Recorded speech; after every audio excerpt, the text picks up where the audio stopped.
L'image qui défile sous vos yeux a été enregistrée le 15 février 2003. A priori, rien d'anormal. Pourtant, ce que vous êtes en train d'observer cache les prémices d'une affaire criminelle absolument terrible. Le secret que dissimule cet enregistrement va être l'un des points clés d'une enquête qui a secoué tout Hollywood.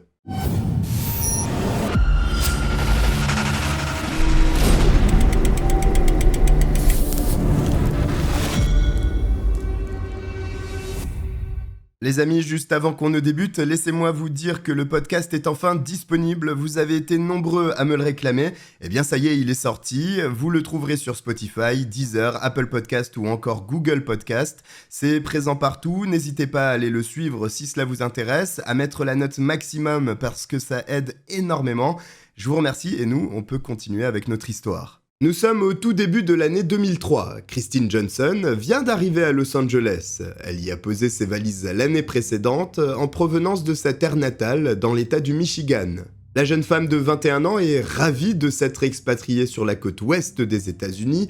Elle mène une vie fantastique dans la Cité des Anges.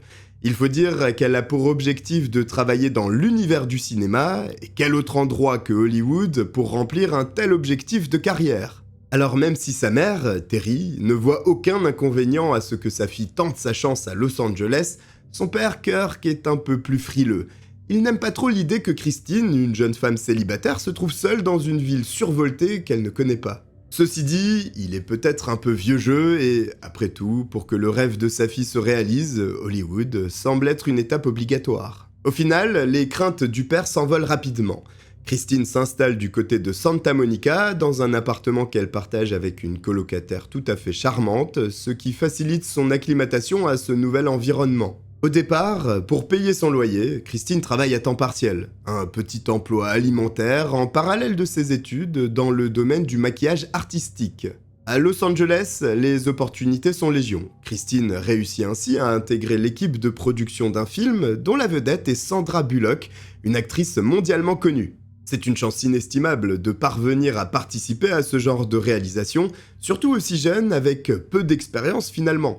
Il semble donc que la carrière de la jeune femme soit déjà lancée. Tout se passe à merveille. Malgré sa nouvelle vie, très loin de celle qu'elle connaissait dans le Michigan, Christine reste très proche de sa famille et notamment de ses parents. Elle est presque quotidiennement au téléphone avec sa mère, Terry, pour lui raconter toutes ses journées folles dans la Cité des Anges. Elle parle aussi beaucoup avec son frère Derek, leur lien est très fusionnel, il y a donc des contacts réguliers avec la famille, certes éloignés mais très proches au bout du compte. Le samedi 15 février 2003, Christine est justement au téléphone avec sa mère. Terry voulait offrir quelque chose à sa fille pour la Saint-Valentin, mais a totalement oublié et, durant leur conversation, elle lui propose d'aller s'acheter un cadeau de sa part au centre commercial. Plus tard dans la journée, Terry s'attend à ce que sa fille la rappelle pour lui annoncer ce qu'elle avait choisi comme cadeau. Simplement, le coup de téléphone se fait attendre. Alors, c'est Terry qui essaye de la joindre. Sans succès. Le lendemain, puisqu'elle n'a toujours pas de nouvelles de Christine, Terry téléphone à sa colocataire qui n'a pas plus d'informations à partager à la mère et qui ne réussit pas non plus à joindre la jeune femme. Toute la fin de semaine s'écoule. Le lundi 17 février, c'est toujours le silence radio du côté de Santa Monica et Christine. Alors, l'inquiétude commence à grimper d'un cran du côté des parents. Il reste un espoir tout de même. La jeune femme occupe un emploi dans une enseigne de téléphonie mobile et doit prendre son poste ce lundi matin. Alors, Terry appelle le magasin où travaille sa fille. Elle tombe sur le gérant et lui explique la situation. Malheureusement, l'homme ne fait qu'accentuer l'angoisse de la mère de famille, parce qu'il annonce que Christine ne s'est pas présentée ce matin, sans signaler son absence. Un comportement, d'ailleurs, inhabituel pour une employée modèle en temps normal. Là, les événements prennent une tournure différente. Si Christine n'a pas répondu ces 2 derniers jours, cela aurait pu être parce qu'elle était occupée, qu'elle avait fait la fête ou qu'elle était malade. Seulement, l'absence injustifiée à son travail qui lui permet de payer son loyer est un très mauvais signe. Terry, qui est séparé de Kirk, le père de Christine, l'informe de ce qui est en train de se produire. À son tour, il essaye de joindre leur fille, en vain. Tout comme son ex-épouse, il nourrit une forte inquiétude, d'autant plus qu'aucun d'entre eux n'a de connaissances à Los Angeles, qui leur est totalement étrangère. Il n'y a plus le choix. Le dernier recours est de contacter la police pour l'informer de la disparition inquiétante d'une jeune femme de 21 ans. Dans la foulée, Terry et Kirk prennent le premier avion qui les amène à Los Angeles pour tenter de découvrir où se trouve leur fille. À présent, la police de Santa Monica sait que Christine ne donne plus de nouvelles à sa famille depuis 3 jours. Simplement, les autorités ne cèdent pas à la panique, parce que les statistiques ne le permettent pas. Dans 80% des cas aux États-Unis, les personnes signalées comme disparues réapparaissent d'elles-mêmes dans les jours qui suivent leur absence inquiétante. Alors bien sûr, c'est ce qu'espèrent tous les proches de la jeune femme, bien qu'ils ne comprennent pas encore comment Christine pourrait disparaître ainsi pour revenir au bout de quelques jours seulement. Évidemment, la police ne se contente pas de patienter sans rien faire. Le comportement de Christine lors de cette disparition étant inhabituel, une enquête est menée. Les autorités recherchent donc une jeune femme blonde, mesurant 1,80 m avec un tatouage dans le bas du dos et conduisant une Mazda Miata blanche. D'ailleurs, la plaque d'immatriculation du véhicule est immédiatement rentrée dans la base de données de la police. Si la personne conduisant cette voiture commet une infraction au code de la route, les policiers la contrôlant sauront qu'il s'agit d'une personne portée disparue. Les hôpitaux sont également contrôlés dans le cas où Christine aurait eu un accident, ce qui justifierait le silence à l'égard de sa famille. Les compagnies aériennes aussi sont sollicitées si la jeune femme avait décidé de partir en voyage sans prévenir, mais rien n'aboutit. À ce stade, les détectives sont réellement préoccupés. Même s'il y a une statistique évoquant un retour des personnes disparues après quelques jours, les premiers éléments d'enquête ne sont pas rassurants du tout.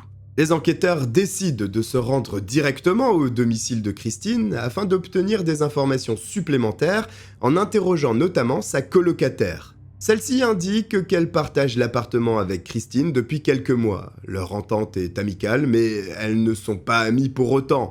Elles ne sortent pas ensemble et ne partagent pas le même cercle d'amis. La colocataire explique ensuite que Christine n'est pas rentrée chez elle le samedi soir après être sortie, ni le dimanche d'ailleurs. Cette conversation avec la colocataire n'offre pas de réponse aux questions des policiers, qui fouillent donc la chambre de Christine pour essayer de mettre la main sur une piste. En cherchant, les agents de police mettent la main sur un ticket de caisse en provenance du centre commercial de Century City.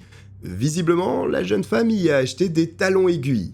La colocataire rebondit sur cette trouvaille en expliquant aux policiers que Christine venait tout juste de se les offrir et qu'en revenant de cette session de shopping, la jeune femme paraissait particulièrement enthousiaste. Elle aurait confié à sa colocataire qu'elle venait de faire une rencontre au centre commercial. Un homme lui aurait proposé de passer une audition afin de jouer dans le prochain film James Bond. Une super production hollywoodienne qui pourrait propulser Christine sur le devant de la scène dans le monde du cinéma, un univers qui la passionne. Cela pourrait également être une opportunité financière, 200 000 $ sont à la clé pour la femme qui décrochera ce rôle. La jeune femme n'avait pas vraiment pour objectif de se retrouver de ce côté de la caméra, mais après tout, pourquoi pas, et c'est une proposition qui ne se refuse pas. L'homme qu'elle a rencontré lui a précisé que si elle se présentait vêtue d'un chemisier blanc, d'une mini-jupe noire, d'un collant noir également et de talons aiguilles, cela augmenterait sensiblement ses chances de passer la rude sélection. C'est ce que sa colocataire rapporte. Christine lui a montré sa tenue avec tous les accessoires qu'elle avait achetés pour l'occasion, avant de monter dans sa voiture pour se rendre à Hollywood Hills, sans jamais revenir jusqu'à présent. Ce récit sonne comme un mauvais signal pour les enquêteurs, qui commencent à voir l'hypothèse criminelle pointer le bout de son nez dans cette affaire de disparition qui ressemble fortement à un enlèvement. En soi, qu'une jeune femme soit abordée dans les rues de Los Angeles pour être invitée à passer des auditions pour un film, une publicité ou un défilé de mode est un événement absolument anodin dans cette ville où des contacts se créent de cette manière tous les jours. En revanche, que Christine se rende à cette audition sans jamais en revenir en ne donnant plus aucun signe de vie, là, cela devient préoccupant.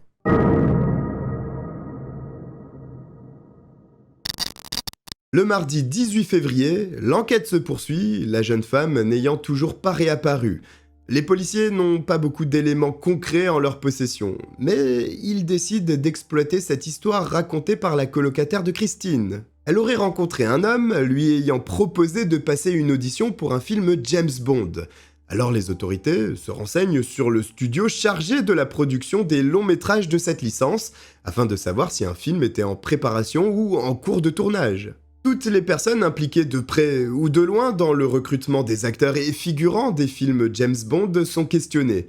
Aucune d'entre elles ne peut confirmer la préparation d'un film, ni des repérages en cours dans des centres commerciaux du coin, ou la moindre audition en cours. Cela confirme pour les inspecteurs, qui en étaient déjà persuadés, que l'individu ayant croisé le chemin de Christine au centre commercial était un imposteur, et certainement pas un producteur de films hollywoodien. C'est la meilleure piste à présent en vue de la résolution du mystère autour de la disparition de la jeune femme de 21 ans. Ceci conduit donc les policiers à demander un mandat auprès d'un juge afin d'accéder au relevé téléphonique de Christine. Et oui, si cet individu qu'elle a croisé au centre commercial, se présentant comme un producteur de films, lui a proposé une audition, il est fort probable pour qu'il lui ait également transmis un moyen de le contacter, et il se pourrait que son numéro de téléphone apparaisse donc sur ces fameux relevés téléphoniques. Un autre indice, qui mérite au moins autant d'attention, c'est le ticket de caisse découvert dans la chambre de Christine. Il indique la localisation précise de la jeune femme au centre commercial de Century City, s'étant rendue dans la boutique Trashy Lingerie.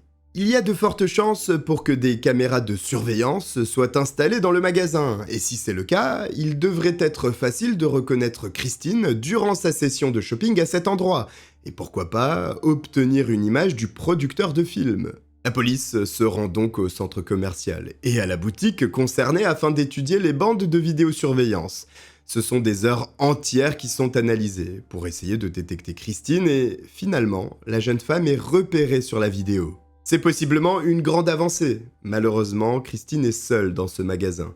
Personne ne semble l'accompagner ou se rapprocher d'elle, et il n'y a donc aucune trace du mystérieux individu. Cela met un frein à l'espoir que les enquêteurs avaient placé dans cette bande de vidéosurveillance. Le lendemain, le mercredi 19 février, cela fait à présent 4 jours consécutifs que Christine n'a pas donné signe de vie.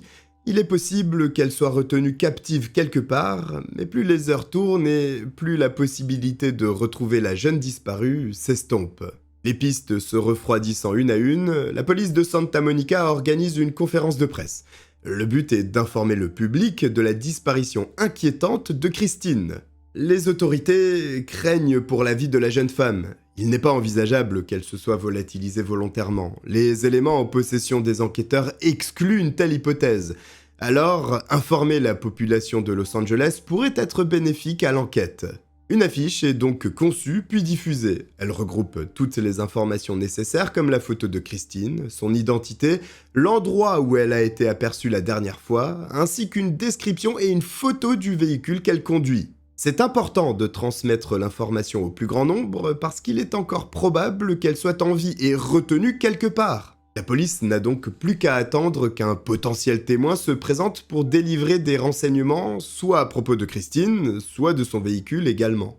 Mais l'investigation ne se stoppe pas pour autant. Le temps que l'information se propage, les enquêteurs reçoivent le mandat sollicité auprès du juge pour examiner les relevés téléphoniques de la jeune femme disparue. En les étudiant, ils découvrent que la dernière activité sur le téléphone de Christine est un appel passé à 17h34, le 15 février, jour de sa disparition. L'appareil a borné sur une antenne relais située à Studio City, tout proche d'Hollywood Hills. L'appel était à destination d'un service de renseignement. Peut-être cherchait-elle alors une information pour rejoindre le studio où son audition était prévue. Mais après ce coup de téléphone, l'appareil s'est aussitôt éteint, et dès lors que l'on compose le numéro de Christine, c'est la boîte vocale qui s'enclenche. Les enquêteurs ont du mal à saisir cette succession d'événements. Pourquoi couper son téléphone après avoir demandé un renseignement ? Cela ne tient pas vraiment, mais en revanche, cela oriente toujours un peu plus les policiers vers la piste criminelle. Ils se concentrent ensuite sur l'activité bancaire de la jeune femme.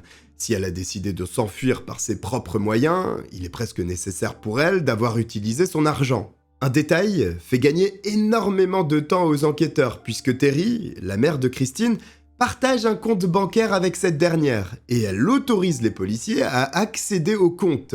Il n'y a donc pas l'obligation de faire une demande officielle auprès d'un juge. L'activité du compte révèle que Christine n'a réalisé aucune opération. Aucun retrait depuis 4 jours, ce qui paraît très surprenant, et avant ça, pas de mouvement suspect non plus, comme un retrait d'une forte somme d'argent. Cela signifie donc qu'une jeune femme de 21 ans a disparu sans prévenir, que son téléphone portable est éteint et qu'elle n'a pas effectué le moindre retrait d'argent ou d'achat avec sa carte de crédit.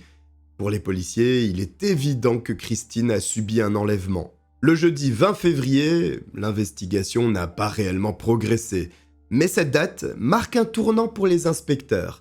Les médias ont relayé les informations transmises lors de la conférence de presse, et une femme, indiquant qu'elle possède des éléments intrigants, demande à parler aux policiers en charge de l'affaire. Il s'agit de Suzanne Murphy. Elle a lu le LA Times, puis son regard s'est porté sur cet article selon lequel une jeune femme aurait disparu après avoir été abordée par un producteur de cinéma proche du centre commercial de Century City. Si elle a décidé de contacter la police, c'est parce qu'elle a également été suivie puis approchée par un homme. L'individu lui aurait proposé d'auditionner pour un rôle dans le prochain film James Bond, et que 100 000 $ seraient à la clé si elle était choisie.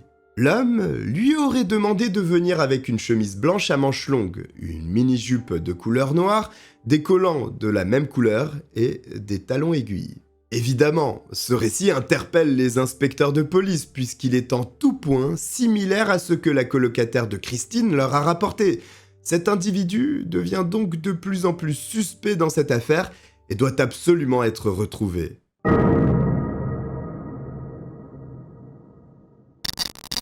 L'histoire que rapporte Suzanne Murphy est le reflet de celle vécue par Christine. La même façon de se faire aborder, le film James Bond, une tenue similaire exigée et une audition qui doit se dérouler. Seulement, Suzanne ajoute un élément encore inconnu de la police, le lieu précis où devait se dérouler ce casting, et c'est au croisement du boulevard de la Ciénéga et celui de Santa Monica. Le jour convenu, Suzanne se rend donc à l'endroit prévu pour l'audition. Elle ne porte pas sur elle les vêtements exigés, mais aperçoit le producteur qui l'attend comme convenu. Elle sort de son véhicule pour aller à sa rencontre, mais il est moins cordial que la première fois, et demande à Suzanne pourquoi elle n'a pas la tenue exigée. La jeune femme répond que c'est vrai, elle ne porte pas les vêtements, mais a tout amené. Cela se trouve dans sa voiture et elle peut se changer rapidement. Cette réponse semble déplaire fortement à l'homme qui saisit violemment Suzanne par le bras, qui est prise de panique. Simplement, elle n'était pas venue seule. Dans la voiture, son petit ami patientait tranquillement lorsqu'il a aperçu l'altercation éclater entre elle et cet inconnu. Quand il voit ça, il ne perd pas une seconde, bondit hors du véhicule et court vers l'agresseur. Ce dernier le remarque et prend la fuite, mais le petit ami de Suzanne continue de le poursuivre. Cependant, il ne parvient pas à le rattraper et l'inconnu s'enfuit définitivement. Suzanne Murphy a eu de la chance. Par extension, les policiers également, parce que la jeune femme est capable de donner une description précise de l'homme qui s'est tenu en face d'elle à 2 reprises. Elle le décrit comme un homme blanc, mesurant environ 1,80 m, avec des cheveux bruns et bouclés. Il est assez mince de corpulence et il se nommerait Victor Thomas. Ces informations sont une véritable mine d'or pour les inspecteurs de police qui se mettent aussitôt à la recherche d'un certain Victor Thomas qui correspondrait à cette description physique. Ce nom est tapé dans les archives de la police, les plaques d'immatriculation du coin sont recoupées avec ce nom, les permis de conduire aussi, les antécédents criminels contrôlés, et il faut se rendre à l'évidence, il n'y a aucune trace de ce Victor Thomas. Le nom est certainement un faux. Mais il y a Suzanne qui l'a aperçu. Alors il lui est demandé de donner la description physique la plus précise possible à un dessinateur en vue d'établir un portrait robot du suspect. Les enquêteurs ne s'arrêtent pas à ce portrait robot. Ils repartent au centre commercial de Century City, accompagnés de Suzanne, pour contrôler les images de vidéosurveillance à la date à laquelle la jeune femme aurait été abordée. Des heures et des heures de bande défilent sous les yeux épuisés des policiers et de Suzanne, lorsque cette dernière bondit de sa chaise en pointant du doigt le moniteur et disant « C'est lui ». Les inspecteurs tiennent donc une image de l'homme suspecté d'être impliqué dans l'enlèvement de Christine Johnson. Sur les images, il porte une casquette de baseball, mais la police connaît désormais son apparence. 9 jours s'écoulent cependant. Les inspecteurs continuent de travailler sur le profil de l'homme et puis, le lundi 24 février 2003, l'affaire rebondit. Les médias avaient publié une photo de Christine ainsi qu'une image de son véhicule, la Mazda Miata. En ce début de semaine, le commissariat de Santa Monica reçoit un appel téléphonique. L'interlocuteur est un peu particulier puisqu'il s'agit du gérant d'un hôtel de Century City qui se trouve en face du centre commercial où Christine s'est rendue. D'après lui, sur l'aire de stationnement de l'établissement, il y aurait une Mazda de couleur blanche et de modèle Miata. Évidemment, ces propos font aussitôt bondir les policiers qui comprennent que le véhicule de la jeune femme disparue vient peut-être de réapparaître. Le gérant continue en indiquant que cette voiture est présente sur l'aire de stationnement depuis le 16 février, ce qui correspond à la fenêtre temporelle des événements de l'enquête. Pour en avoir le cœur net, il n'y a qu'une seule solution, se rendre sur place afin de vérifier. La plaque d'immatriculation est entrée dans la base de données de la police et il s'avère que la voiture appartient bien à Christine Johnson, un indice absolument capital. Le gardien de l'aire de stationnement de l'hôtel est questionné à propos du véhicule. Celui-ci raconte que dans la matinée du 16 février, un homme est arrivé au volant de la Mazda, puis s'est garé sur un emplacement réservé. Le gardien a donc interpellé l'individu pour lui enjoindre de quitter cette place de stationnement, mais l'homme mystérieux, au lieu d'obtempérer, jette les clés de la voiture en disant qu'il n'avait donc qu'à la garer lui-même. Ce récit est très intéressant pour la police. Cela confirme manifestement que Christine n'était plus en possession de sa voiture après la rencontre avec le producteur de cinéma. Le véhicule, à l'évidence, est resté immobile depuis. Il y a une forte couche de poussière sur la carrosserie, comme s'il n'avait plus bougé depuis plusieurs jours. Il faut donc fouiller la Mazda, mais les enquêteurs craignent la découverte qu'ils pourraient faire. Ils ont tous en tête le scénario où un corps pourrait avoir été placé dans le coffre. La fouille du véhicule débute. C'est un premier soulagement parce qu'il n'y a pas de cadavre. C'en est un second parce qu'il n'y a rien dans cette voiture. Alors cela peut paraître contre-intuitif dit comme cela, mais c'est véritablement une bonne nouvelle. Certes, il n'y a que les empreintes digitales de Christine, et non celles de l'homme qui a conduit cette voiture. Mais il n'y a pas de sang, ni de tissu corporel appartenant à la jeune femme, ce qui est une bonne chose, parce que les policiers reprennent donc espoir. Il est probable qu'elle soit alors encore en vie.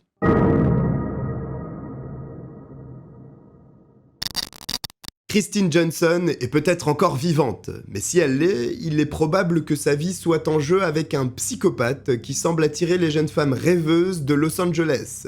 Le mardi 25 février, une nouvelle conférence de presse est organisée par la police de Santa Monica afin de présenter au public les nouveaux éléments récoltés lors de l'investigation. Cette stratégie a porté ses fruits la première fois, alors les autorités ne changent pas une équipe qui gagne et réitèrent l'expérience en présentant le portrait robot de l'individu suspecté d'être impliqué dans la disparition de Christine. Avec de la chance, peut-être qu'il sera reconnu, ce qui pourrait l'amener à s'expliquer dans les locaux de la police durant un interrogatoire. La conférence de presse se déroule donc. Très rapidement, les enquêteurs chargés de résoudre le mystère derrière la disparition de Christine Johnson reçoivent un appel de la part d'un agent de probation gérant les libérations conditionnelles des criminels et délinquants. Ce dernier indique qu'il a regardé la conférence de presse et qu'il y a reconnu le portrait robot présenté, puisqu'il s'agit d'un homme en libération conditionnelle sous son contrôle. Son identité est dévoilée, il s'agit de Victor Paléologus. Immédiatement, la police entre son nom dans son système pour voir ce qui en ressort. Nécessairement, il y aura des éléments puisque l'homme est en libération conditionnelle. C'est un individu de 40 ans, avec un lourd passé criminel puisqu'il a été condamné à 8 ans et 8 mois d'emprisonnement en 1999. Il a été reconnu coupable d'avoir falsifié des chèques de banque, de cambriolage et surtout un point qui attise la curiosité des policiers à son égard, d'agression sexuelle. Un autre aspect saute aux yeux des enquêteurs. Il s'agit de la montée en gravité des crimes commis par cet individu. Il a d'abord commencé en tant qu'escroc, avant de basculer sur des cambriolages, puis des agressions sexuelles. Et ce profil inquiète hautement les enquêteurs. Non seulement il devient suspect dans l'affaire de Christine Johnson, mais il se pourrait qu'il franchisse encore un cap dans son parcours criminel. Et tout en haut se trouve le meurtre, ce qui alerte quand on sait qu'une jeune femme est probablement détenue de force quelque part. Tout pointe vers Victor Paléologus. Il est un délinquant sexuel ayant commis des enlèvements, il correspond au signalement établi par Susan Murphy, et surtout, il a été libéré de prison 26 jours seulement avant l'enlèvement de Christine Johnson. À ces éléments déjà hautement incriminants s'ajoute l'adresse de son domicile. Victor Paléologus habite sur le boulevard de la Ciénéga à Los Angeles, précisément à l'endroit où Susan Murphy a été agressée quelque temps avant la disparition de Christine Johnson. Le suspect est donc tout désigné. C'est une grande avancée dans l'enquête, mais il faut aller au bout et lui mettre la main dessus pour obtenir le fin mot de cette histoire. Finalement, cette partie de l'investigation n'est pas la plus complexe, puisqu'en réalité Victor Paleologus est déjà en prison. 2 jours auparavant, ce génie du crime a tenté de voler un véhicule de luxe à Beverly Hills, donnant lieu à une course-poursuite entre lui et la police. Au bout du compte, sans surprise, les policiers ont réussi à le coincer et il s'est donc retrouvé derrière les barreaux pour ce méfait. Grâce à la photo prise le jour de son arrestation suite à sa tentative de vol, les enquêteurs de la police de Santa Monica peuvent comparer son visage à celui de l'homme enregistré sur les caméras de surveillance lors de l'agression de Susan Murphy. En l'observant, ils ont du mal à ne pas se convaincre que ces 2 personnes sont les mêmes, mais ce n'est pas suffisant. Il faut des preuves solides pour enclencher un procès, auquel cas aucun procureur ne se risquera à une bataille juridique face aux avocats du prévenu. Alors, la photo de l'arrestation, après la tentative de vol de voiture, est récupérée pour être mélangée avec 5 autres portraits ressemblants de criminels, puis cette planche de photographie est présentée à Susan Murphy. La jeune femme observe tranquillement les visages que l'on a glissés sous ses yeux, et en un éclair, pointe du doigt Victor Paleologus comme étant l'homme l'ayant agressé. Son petit ami, également présent, désigne aussi le suspect. Cela fait donc 2 témoins précieux pour les inspecteurs de police. L'expérience est renouvelée avec le gardien de l'hôtel qui a croisé un homme conduisant la voiture de Christine. Et là, ce serait un témoin absolument capital pour la police si l'homme pouvait reconnaître Victor Paleologus, parce qu'il devrait justifier sa présence dans le véhicule d'une jeune femme disparue la veille. La planche contenant les photos est donc présentée à ce témoin.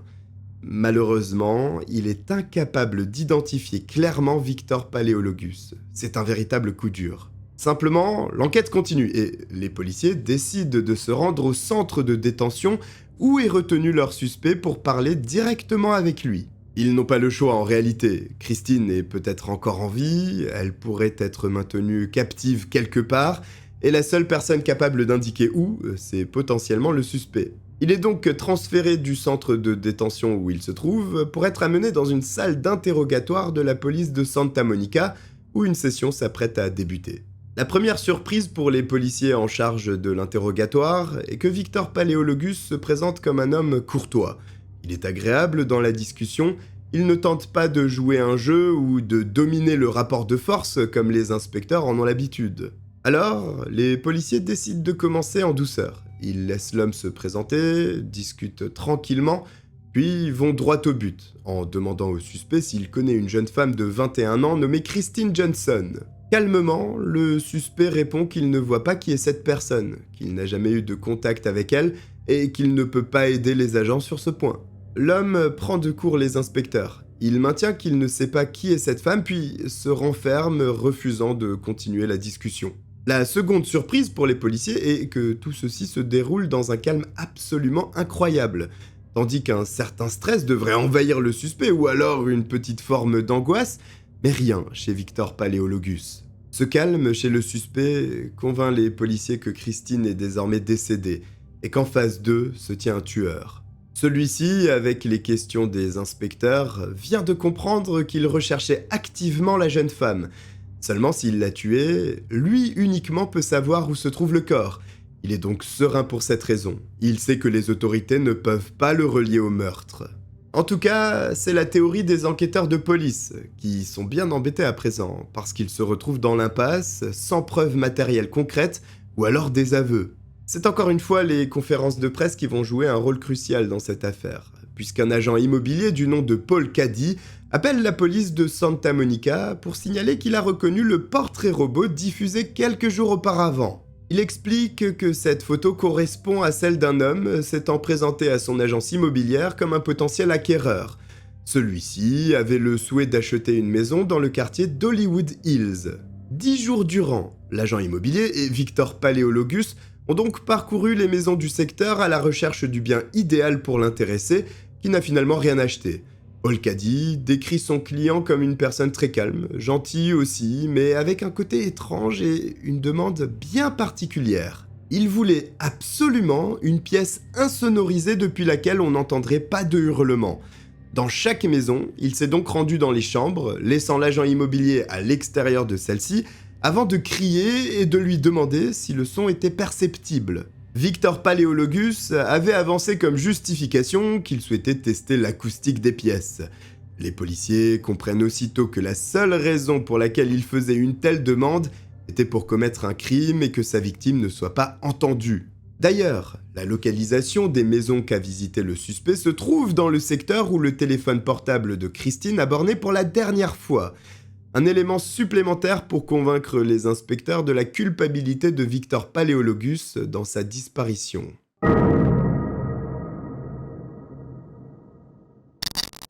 Victor Paléologus a donc visité 10 maisons d'affilée en 10 jours avec une demande expresse que l'une des pièces soit totalement insonorisée. Bien entendu, dans la foulée, les enquêteurs ont obtenu la liste des maisons présentées au suspect et un mandat a été délivré afin d'organiser une fouille dans chacune d'entre elles. La police scientifique est sollicitée pour relever la moindre empreinte digitale ou trace ADN qui pourrait aider à l'enquête.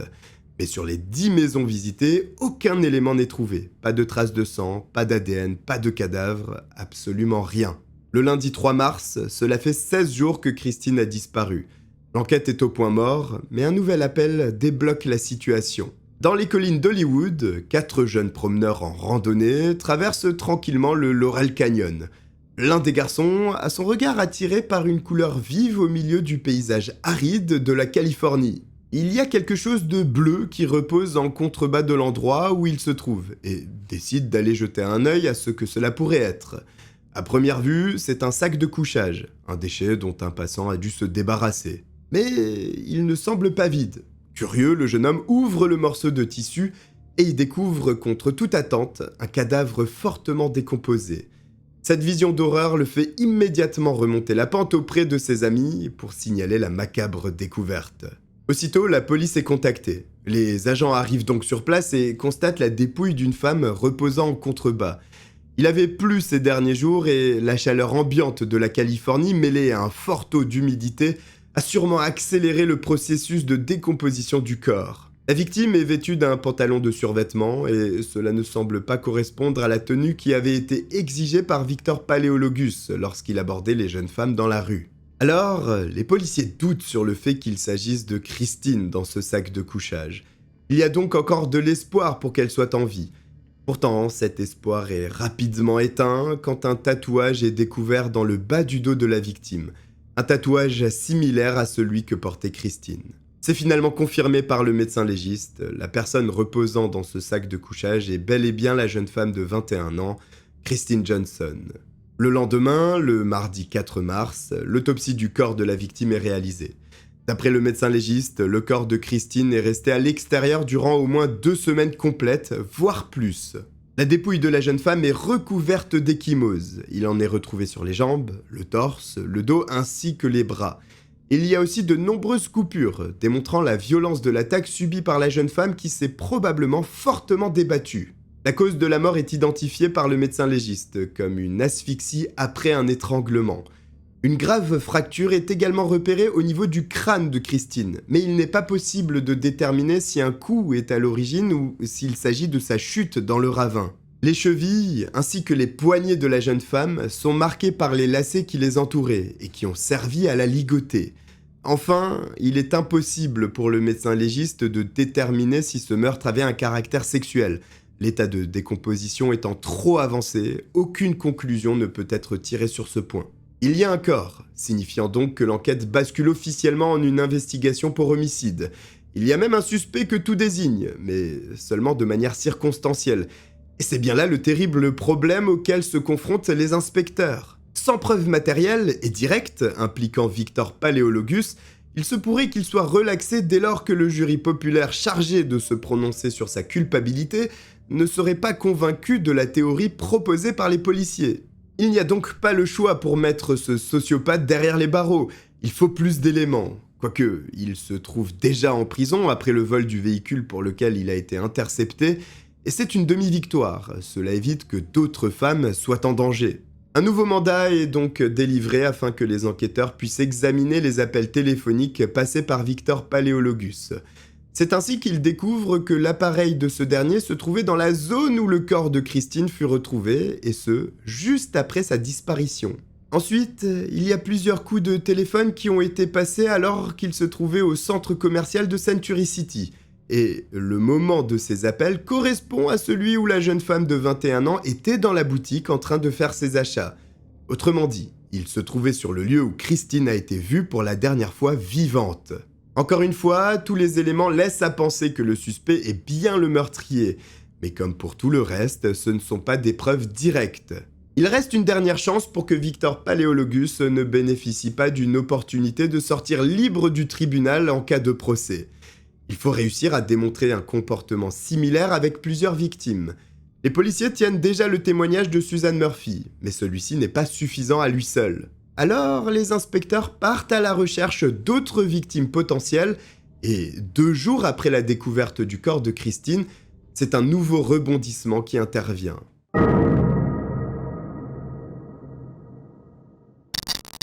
Le téléphone du commissariat de Santa Monica se met une nouvelle fois à retentir. À l'autre bout de la ligne, une jeune femme de 22 ans souhaite parler aux enquêteurs qui tentent de résoudre l'affaire du meurtre de Christine Johnson.